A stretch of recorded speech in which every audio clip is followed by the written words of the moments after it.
Withholding is a good one. So let's break that down very quickly. When you earn income, it could be employment income, could be business income, the CRA in Canada and the IRS in the States expect a piece of your money. That we know this. They are the mafia. They're like knocking on the door, pay up. Y'all seen that cartoon episode with the Joker who had just gotten insurance pay from like his homie who passed away, and then the IRS showed up at his door being like, hey, of that 250 mil that you're earning, we need 137. And that the Joker was shook. We're looking at Gotham's greatest villain was shook by the IRS. So you know this is legit.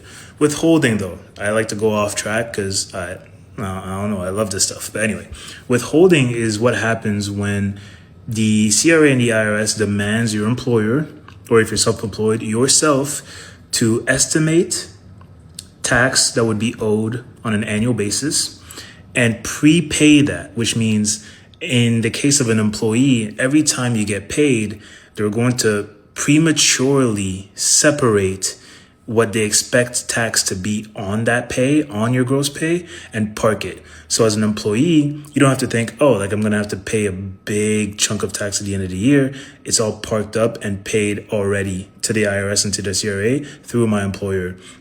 For self-employed individuals, is the same thing, except now you have to make installments. So generally, both revenue agencies will expect you to make installments, which are the estimation of what you think tax is going to be from your business. And there are several ways that you can compute this. Usually the safest is to use last year's computation of tax owing, but then obviously a business can change every year, right? So if you paid a lot in year one and you're having a down year in year two, then obviously you would want the estimation to be lower, and vice versa. And in most cases, businesses grow every single year. So most likely using prior year's tax liability would be an underestimation. But that's what withholding is. Withholding is essentially a legal obligation of the employer to put aside the income tax that you should be paying at year end so that you don't have to.